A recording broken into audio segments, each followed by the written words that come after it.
జ్ఞానేంద్రియ కర్మేంద్రియములనిచ్చి మనసునిచ్చి బుద్ధినిచ్చి ఇంత శక్తిని మనుష్యునకు పెట్టినటువంటి పరమేశ్వరుడు వీటిని ఎలా వాడుకోవాలో చెప్పకపోతే నాశనం చేసేయడానికి ఒక్క ఇంద్రియం చాలు.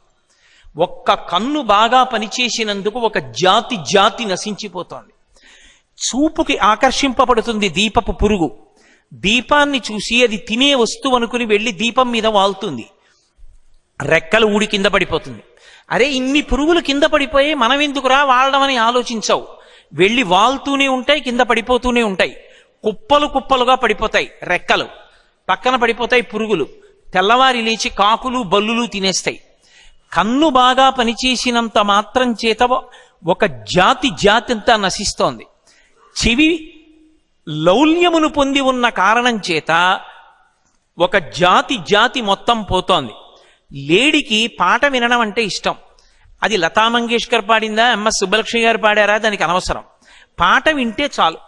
వేటగాడు చెట్టు మీద కూర్చుని కింద వలపన్ని చెట్టు మించి పాట పాడతాడు. పిచ్చిలేడి పైకి చూస్తూ పాట వినపడుతున్న దిశగా చెవి పెట్టి పరిగెత్తుకొస్తుంది. కింద ఉన్నటువంటి వలలో కాళ్ళు పడి కింద పడుతుంది. కింద పడడం ఏమిటి, కాళ్ళకి బలం ఉంటే లేచి పారిపోతుందని చెట్టు దిగి వచ్చినటువంటి వేటగాడు మొట్టమొదట దొంగ పెట్టి దాన్ని కాళ్ళ మీద కొట్టి కాళ్ళు విరిచేస్తాడు. ఇక ఆ లేడి పరిగెత్తలేదు. ఆ తర్వాత దాన్ని ఏం చేస్తాడన్నది నేను చెప్పక్కర్లేదు. కేవలం చెవికి లౌల్యం ఉంటే ఒక జాతి నశించిపోతోంది. నాలుకకి లౌల్యం ఉంటే ఒక జాతి పోతోంది. చాప కడుపు నిండా ఉన్నా సరే చాప నీటి అడుగు భాగం నుంచి వెళ్ళిపోతుంటే ఒక చిన్న సూదిని ఉంచి దానికి ఎర పెట్టి వానపావుని కోసి ముక్క తొడిగి పైన పేకబెత్తం పెట్టి కర్రకి తాడు కట్టి లోపలకు వదులుతాడు చాపని పట్టేవాడు.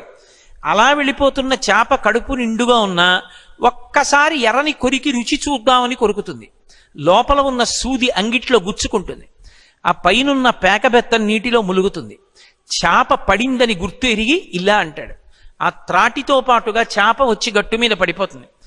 నీటిలోంచి బయట పడగానే కొట్టుకుంటుంటే దాని నోట్లోంచి ఆ సూది తీసేసి బుట్టలో పడేస్తాడు. కడుపు నిండుగా ఉన్నా కూడా ఒకసారి ఎర్రని కొరకాలనేటటువంటి భ్రాంతితో రసేంద్రియమునందు లౌల్యమును పొందినటువంటి చేపల జాతి అంతా అప్పటి నుంచి ఇప్పటి వరకు అలా నశించిపోతూనే ఉంది. ఇక వాసన చేత భ్రమించి వాసన చేత లౌల్యమును పొంది నశించిపోతున్నటువంటి జాతి ఒకటి ఉంది. తుమ్మెద ఉంటుంది. అది పద్మంలో ఉండేటటువంటి మకరందం తాగడానికి వెడుతుంది. వెళ్ళి ఆ పద్మంలో కూర్చుని మకరంద పానం చేసేస్తుంది. కడుపు నిండిపోయింది, ఎగిరి వెళ్ళిపోవచ్చుగా. ఆ కేసరముల నుండి వచ్చేటటువంటి పుప్పుడి వాసన చూస్తూ ఎంత బాగుందో ఈ వాసనని పద్మంలో పడుకుంటుంది. కడుపు నిండా తేనె తాగిందేమో, తేనెకి మత్తెక్కించే గుణం ఉంటుంది, నిద్ర పట్టేస్తుంది. సాయంకాలం అవగానే పద్మానికి ముడుచుకునే లక్షణం ఉంటుంది, చంద్రోదయానికి ముడుచుకుంటుంది. ముడుచుకుంది కాబట్టి ఇప్పుడు అందులో ఉన్నటువంటి తుమ్మెదకి పైకి రావడం చేత కాక కొట్టుకుంటుంటుంది. సాయంకాలం అయితే నీళ్లు తాగడానికి ఏనుగులు వస్తాయి. వచ్చి సరోవరంలో ఉన్న పద్మం యొక్క తూడు తమ తొండంతో పెరికి బయట పారేసి తమ కాలితో తొక్కుతాయి.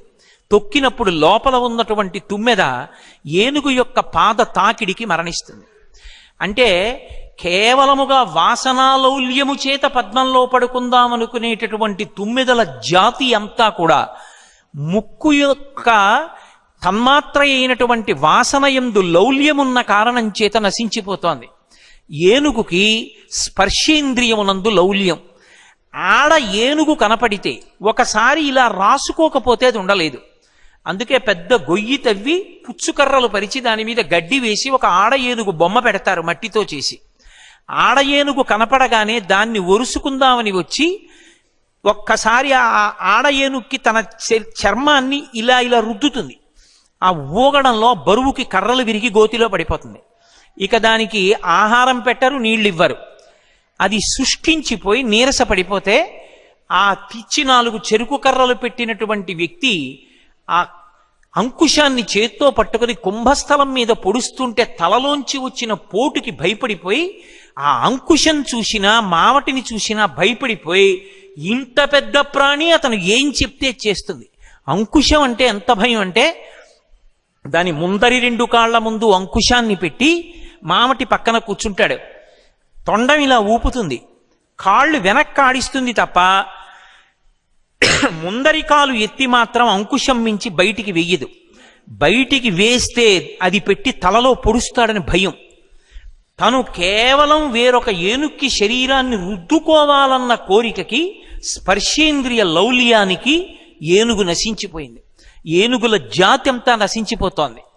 5 ఇంద్రియాలు బలంగా ఉన్నటువంటి మనిషి ఏ శాస్త్రము ప్రమాణంగా లేకపోతే, ఉరే నువ్వు పాడైపోతావురా వాటిని ఇలా వాడుకోని చెప్పేవాడు లేకపోతే, ఈ 5 ఇంద్రియములను పట్టుకుని మనస్సు లాగేస్తే ఎంత పతనమైపోతాడో, ఎక్కడికి వెళ్ళిపోతాడో, చిట్ట చివరికి ఎలా పాడైపోతాడో, ఎన్ని కోట్ల జన్మలు మళ్ళీ తిరియక్కుగా మారిపోతాడోనని పరమ కరుణామూర్తి అయినటువంటి పరమేశ్వరుడు వేదాన్ని ప్రమాణంగా ఇచ్చాడు. ఇచ్చి ఆచారకాండాన్ని నిర్ణయం చేశాడు. ఒరే నాయనా, మీరు మీకు ఇచ్చిన ఇంద్రియాల్ని ఇలా వాడుకోండి, ఇంద్రియముల యొక్క ఉద్ధతిని ఇలా తగ్గించుకోండి. అందుకే ధర్మము అన్న మాటకు అర్థం ఏమిటంటే, కామము అర్థము ఈ రెండిటినీ కూడా, ఈ రెండు పొటమరించకుండా ఉండవు. ఈ రెండు ప్రతి మనుష్యుని యందు పొటమరించి తీరుతాయి. అవి లేకుండా ఎవరు ఉండడు. కానీ భగవంతుడు చెప్పిన మార్గంలోకి మళ్ళిస్తారు. ఆ మార్గంలోకి మళ్ళితే అది బంధనహేతువు కాదు. ధర్మం ఒక చట్రము.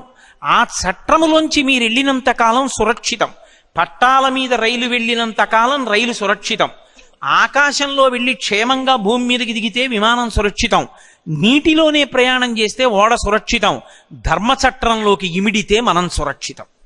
ధర్మం ఎవరు చెప్పాలి అంటే వేదం చెప్తుంది. ఇలా బ్రతుకు, స్నానం ఇలా చెయ్యి, నిద్ర ఇలా లే, అన్నం ఇలా తిను, బట్ట ఇలా కట్టుకో, నిద్ర ఇలా నిద్రపో, తాంబూలం ఇలా వేసుకో, ఆశ్రమం ఇలా ఉండు, వర్ణము ఇలా ఉండాలి.